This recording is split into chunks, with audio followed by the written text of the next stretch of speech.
एक जगह पर एक पति, पत्नी, दो बेटे और एक बेटी रहते थे। वो पहले एक संयुक्त परिवार पर रह रहे थे। उनके परिवार में हमेशा संपत्ति के मामलों में बहुत समस्या थी। उसने यह कहकर परिवार छोड़ दिया कि मुझे संपत्ति नहीं चाहिए।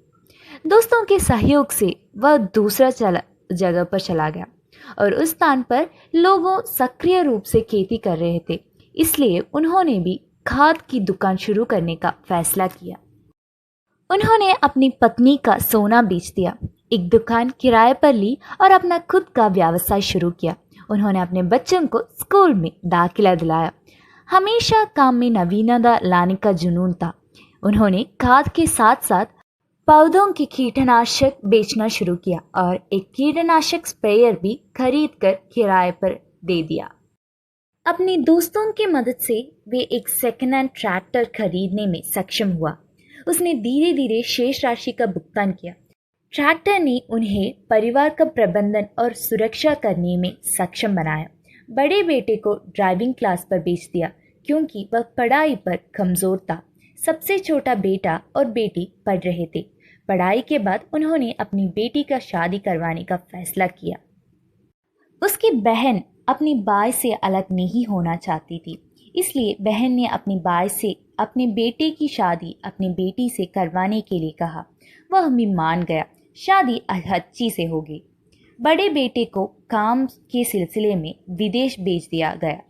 छोटे बेटे ने अपनी पढ़ाई पूरी की और अपने पिता की दुकान की देखभाल की और वहीं रहने लगा। छोटा बेटा कंप्यूटर क्लास जाना चाहता था।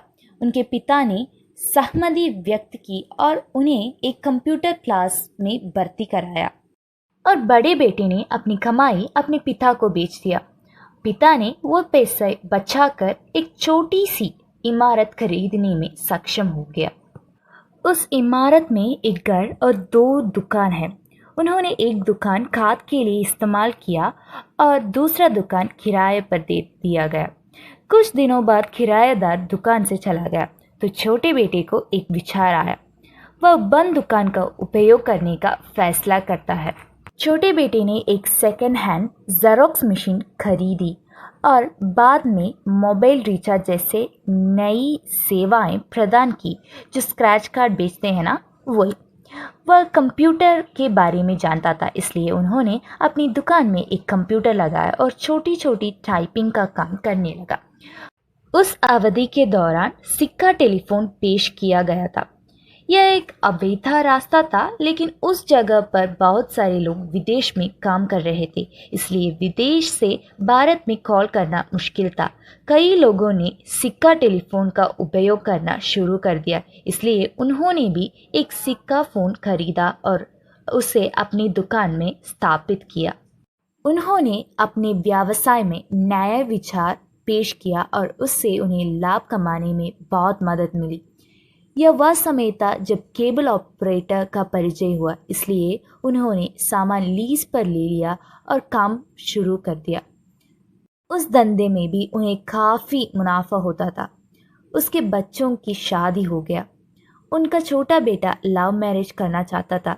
कई बाधाओं के बाद वह अपना प्यार से शादी करने में सफल रहा। बाद में उनके छोटे बेटे को सरकारी नौकरी मिल गया। लोगों ने उन्हें यह कहकर आश्वस्त किया कि सरकारी क्षेत्र में काम करने के लिए वेतन भी आधा ठीक है, इसलिए उन्होंने नौकरी लेने का फैसला किया। इसलिए वो अपना नौकरी शुरू कर दिया। उसने धीरे धीरे अपनी पुरानी नौकरी पर अपना नियंत्रण खो दिया। उसने अपना केबल ऑपरेटर का काम भी बेचने का फैसला किया। धीरे धीरे उसने वह सारा काम खो दिया जो उसके पास पहले था। उनके पिता भी बूढ़े हो रहे थे। उनकी कमाई भी कम होने लगी। उन्होंने सारा काम खो दिया क्योंकि वह अपना सारा ध्यान अपने काम पर नहीं लगा पा रहे थे। प्रत्येक कार्य में एक नवीनता और निरंतर निगरानी की आवश्यकता होती है। सच बोलूं तो एक अच्छा व्यवसाय नीचे आ गया। उदाहरण के लिए एक बल्ब को अपने काम करने के लिए निरंतर चालू आपूर्ति का आवश्यकता होती है, वैसे ही एक व्यवसाय को अपने काम करने के लिए निरंतर विचारों की आवश्यकता होती है। उम्मीद है कि आपको वीडियो पसंद आया होगा। अगर हाँ, तो वीडियो को लाइक करें, कमेंट पोस्ट करें, अपने दोस्तों और परिवारों के साथ शेयर करें और सब्सक्राइब करना ना भूलें। बाय।